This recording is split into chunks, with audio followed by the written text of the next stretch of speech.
When people come out to say now that we are not northerners, we are middle belterners, they say it's a lie. They are the top campaigners. The fanatics are the top campaigners. And when the Biafrans come and say now that this country is not for us, it's for the fanatics, they are the top campaigners in regards these people are fifth columnists and they are trying to divide the nation.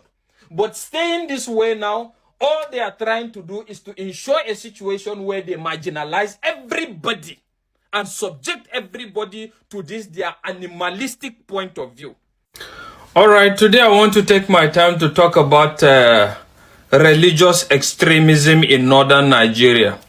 I want the whole world to listen to this, and everybody should listen to this. All right? To start with, do you remember the story of Deborah that was spied in Sokoto? I want to bring to your notice that when she was spied and when some people were brought as suspects, 34 lawyers from northern Nigeria, headed by a professor in Usman Danfodio University, actually came in defense of the suspects. And at the end of the day, what happened? The suspects were actually charged with, incitement of public disturbance and conspiracy. And later they were released. And after that, nothing happened. Alright? So, I equally want to bring to your notice that after that, a lot of other ones have happened. Some that even never made the news. Do you remember the history of this boy?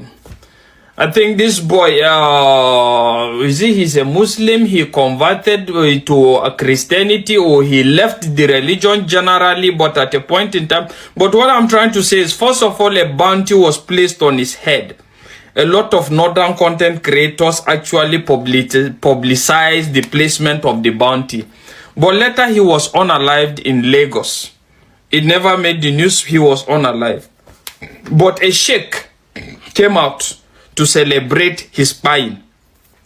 A popular northern content creator in Northeast, to be specific, Umar Weda, came out to celebrate his unaliving.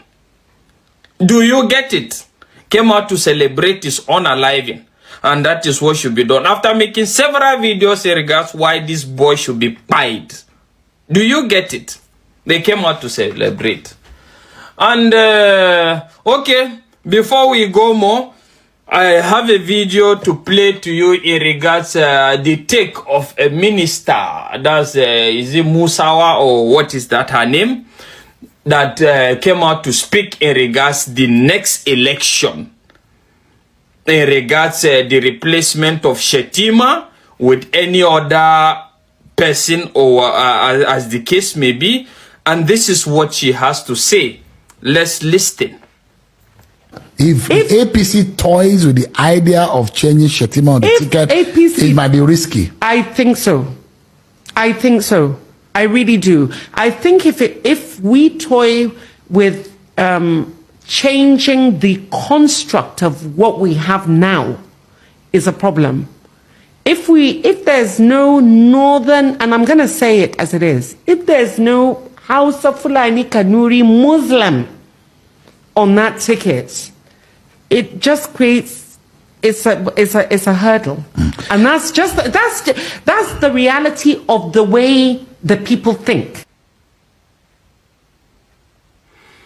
So while actually I'm not against what she has said, it's a bold statement actually. I must commend her for that. But that is the reality on ground, right? That is the reality on ground. But if I must add a little bit to this, the fact is there are some little dynamics that have changed in regards to this. The fact is, even the Tinubu at the moment is not actually considered as a true Muslim according to fanatics. They see him more or less like an infidel, right?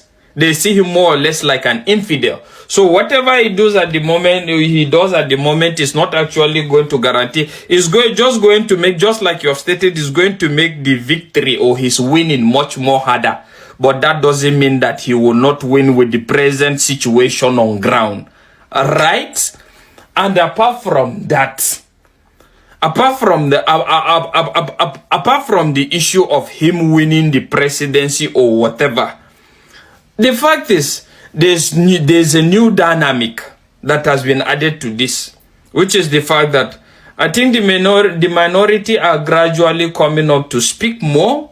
And apart from that, there's a third force that has always been a major determinant of winning election. And at this point in time, the third force is actually interested. And looking at the body language of Tinubu, he seems confused at the moment because he wants to actually play according to the dictates of the third force, and at the same time, he wants to win the heart and the interest of the people that he believes will bring him to power. But in the midst of all these things, what am I trying to say? What I'm trying to say is, looking at all these variables now, when the minority, if the minority in the north are not even fully welcomed and accommodated, it has to be Hausa, Fulani, and Kanuri. Forget about the Kanuri you have even added, but you are very specific Muslim, right? So if they are not even all welcomed and accommodated, what is now the fate of somebody that is not even a northerner? Do you see the division there?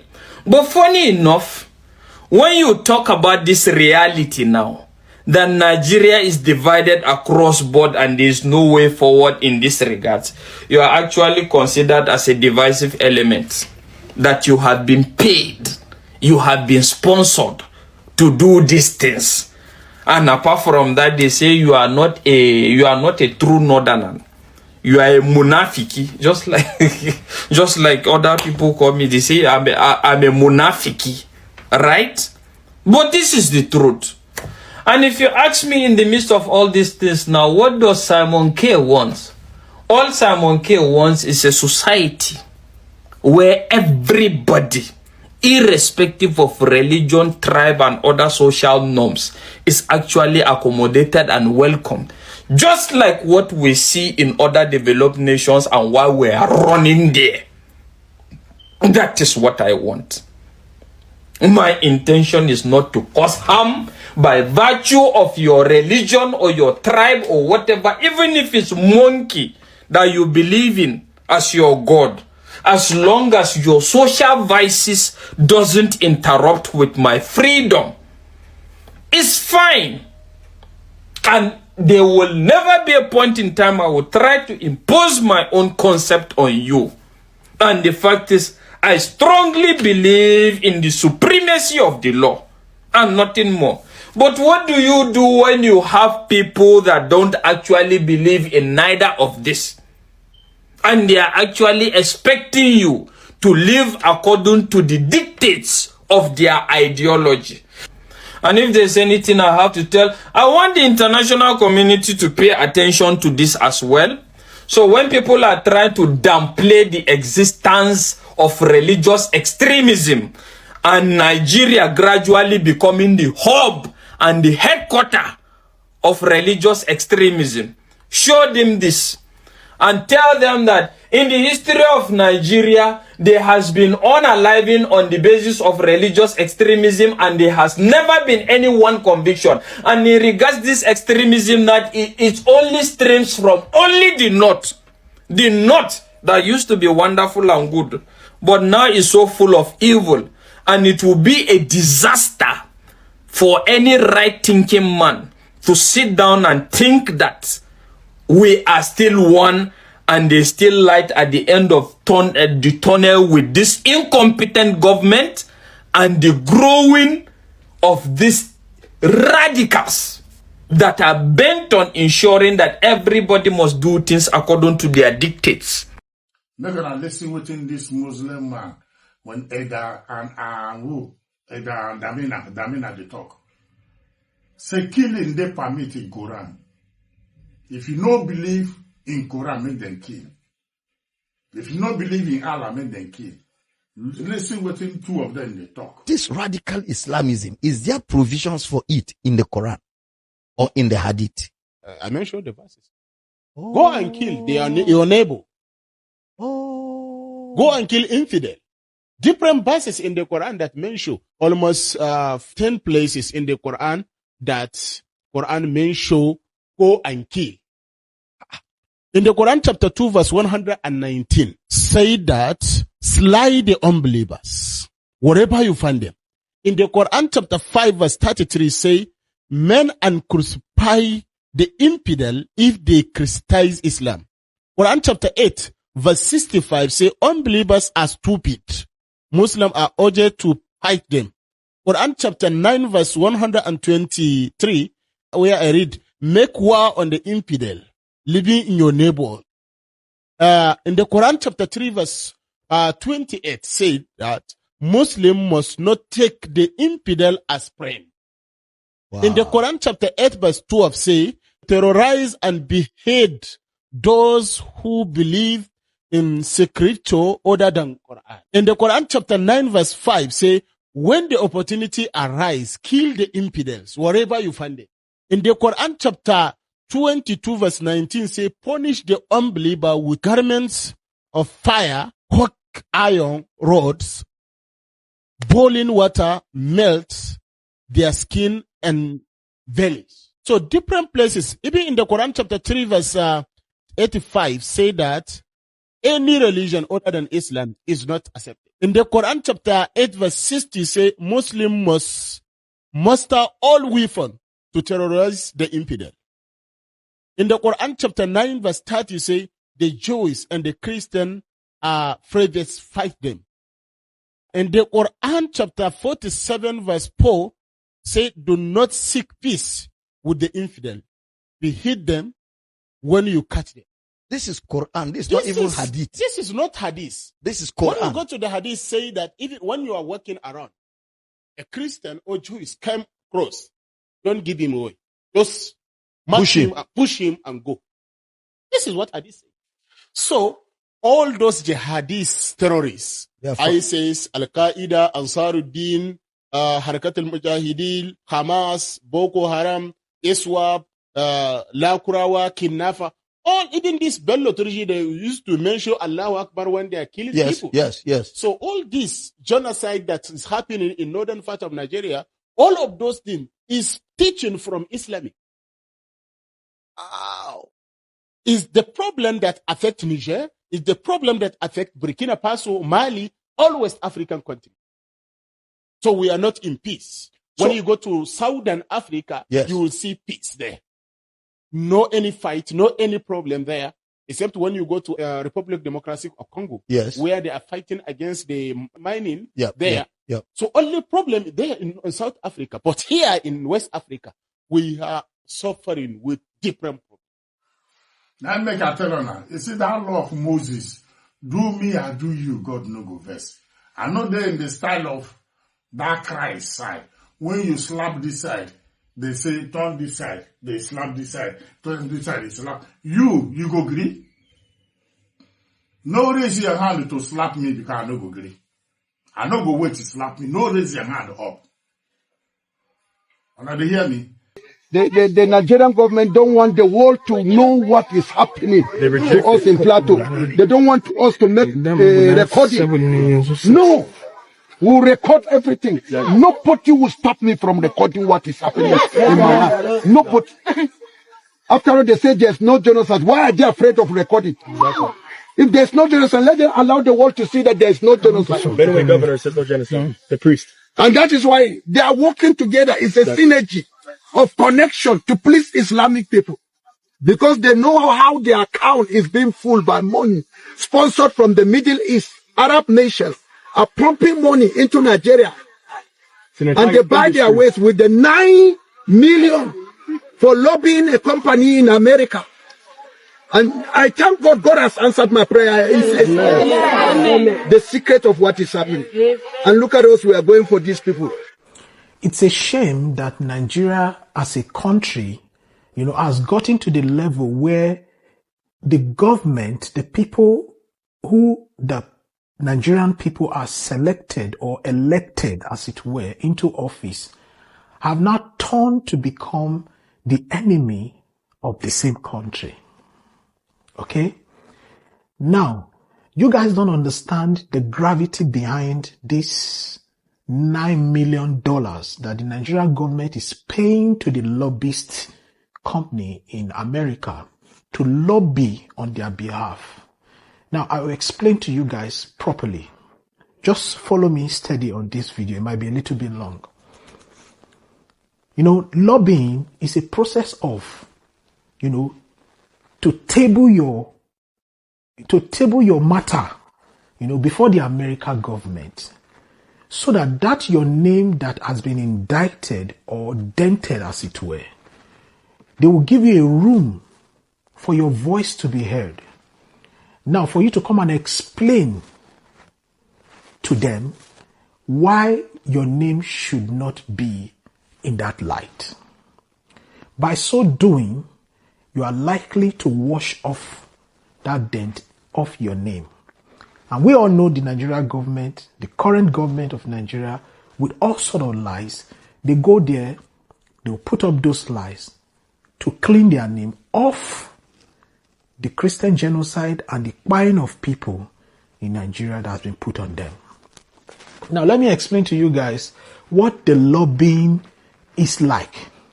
It's like the money laundry, all right? Washing dirty money to become clean. And how do you wash dirty money to become clean? You know, having studied banking and finance and worked in the bank, I understand the concept of money laundering. Now, money laundering is money gotten from terrorism, gotten from drugs, gotten from child trafficking, gotten from sales or buying of illegal weapons.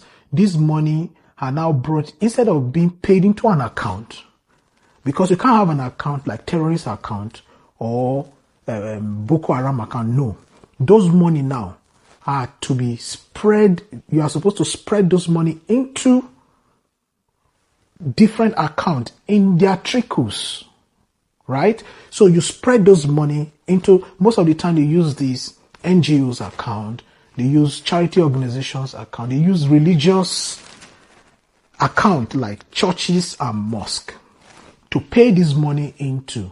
So over time, this money are being, you know, transferred into smaller accounts, and at the end is going to go to a mother account, which over time, by the time you start tracing the source of that money, you might have lost trace to a level. So the money becomes, or now become clean, as it were. Now, in the course of working in the bank, maybe I will do another video one day to show you guys, you know, a lot of experience or expose that I've gotten. I can tell you that there are so many reputable churches that you respect so much in Nigeria. These people help the government to launder money. These are the ones I have seen in my hands, but I won't mention names. So now this money comes through their churches. There's an agreement, there's a percentage they will pay to them. They launder those money into those accounts. Then you're not able to trace how dirty or the source of that money. The same thing is what lobbyists are doing for the Nigerian government, so that name that has been put on them, that they assisted in buying Christians, will be taken off. But what do you call a government who knows that they are buying its citizens and refuse to respond, or that knows when these people are coming, they withdrew back their troop not to attack them, or, you know, where they now begin to recruit, you know, people who are criminal into the government, into agencies like police, military, and all that, even in the administration of the government, where the government now begin to recruit them and call them repented Boko Haram. What do you call that?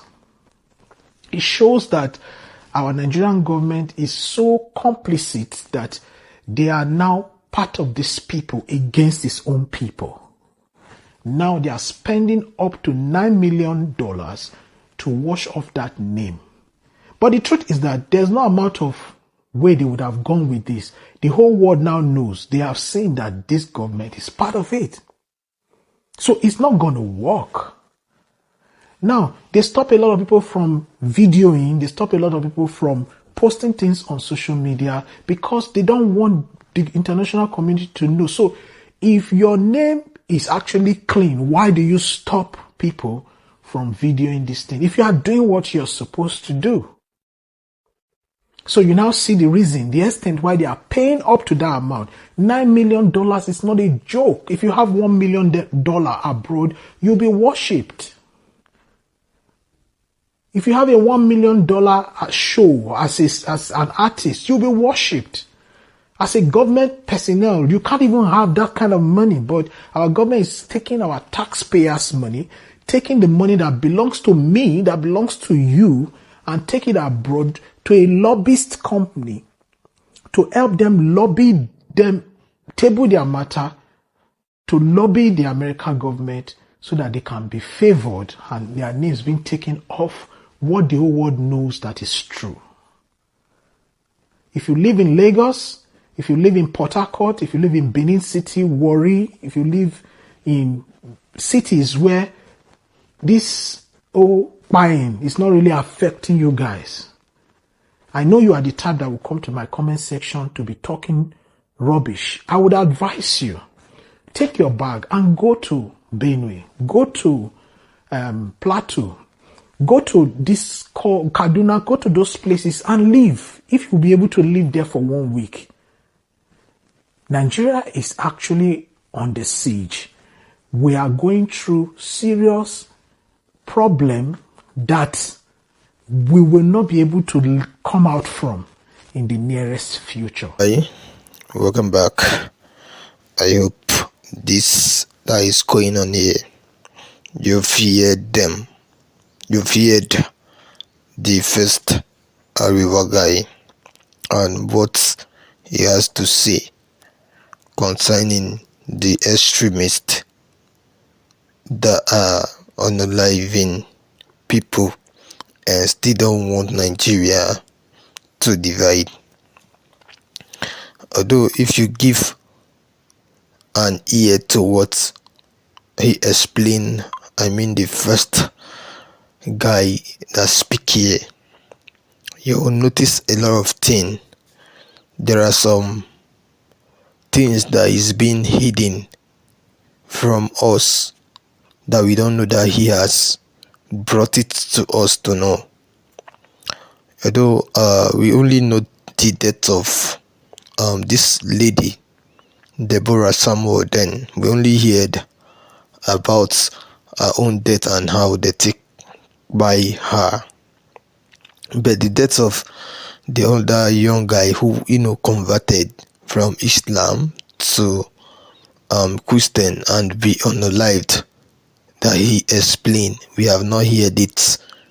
That is why I say that they are covering some certain thing in the north so that we the south wouldn't know, and that is what these guys are just uncovered here. Although the only solution to this is nothing but disintegration, because I think the government is now going to meet the US to pay lobby of 9 million USDT to them allegedly.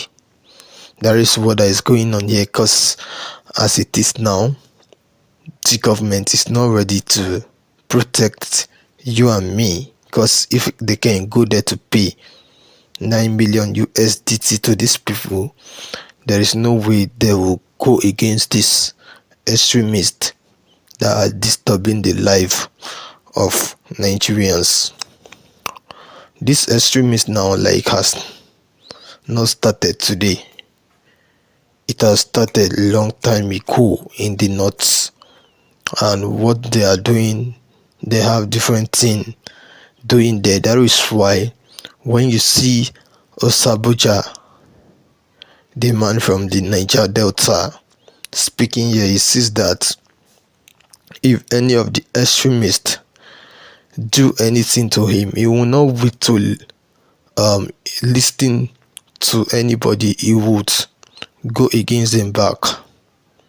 Although I think that is the good thing that you will use to pay the extremists back, because as you go see, you will stick to the law of Moses, or because of the law of Moses, you will leave these people to just go. These people will continue with what they're doing. Like what Asabuja say here, I want every one of persons here should start doing to what he says here, according to what he says here. Rather, if any extremist slapped you, don't follow the law of Moses to turn the other face of yours for them to slap.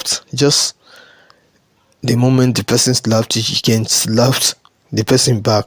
So you waiting for God to come down from heaven and fight for you? Nah, lie. You see this blasphemy of a thing that is going on. These people, you get within at the notice for inside this blasphemy. It's like the life of people will be say that they take. It's like allegedly they are gaining something from the blood. Cause I don't see any reason why they say you go carry stone, begin to stone your own fellow people until where they say you don't buy before you go leave them. See the way you go be now, be say anybody will be say you don't carry stone, they stone you. Although they happen for where Christian dominance they they happen for that kind of place. If not, I for advice to say if they don't carry stone, they stone anybody. Now go carry on our own stone, begin the stone back. May they see the people. Though we no want cause anything, we be say it go cause issue. That is why you see, but as a be so now, like if we continue like that, see we go the same make issue. No day. And so you go day they go. So waiting as Abuja talk, that man from Niger Delta will be say I don't talk about here. Waiting in talk. Now be waiting I go they do now. As anybody go buy you or go slap you or trying to make an attempt to buy you, just be ready to defend. It's just that all this ammunition is not licensed to us here the way it's licensed to these guys there, because even some extremists they have licensed ammunition they are using. Do you think that all these persons they don't buy before, they don't own a life, where most of the persons don't talk about? Do you think that they only use stone, like the one of Lagos where it talk? Do you think that it's stone they used? It's not stone. It might be this thing. It might be another thing else. Now what I tell you, say these guys are using licensed ammunition. He deal with them steadily. Anybody will be say he don't convert to other religion that they don't like, they go against the person, and makes sense to me. Leader. So if anybody buy you, buy them back. That is all we can say. And if you have anything to let us know, you can drop it below. And also if this is the first time, can you like, share, subscribe. Thank you.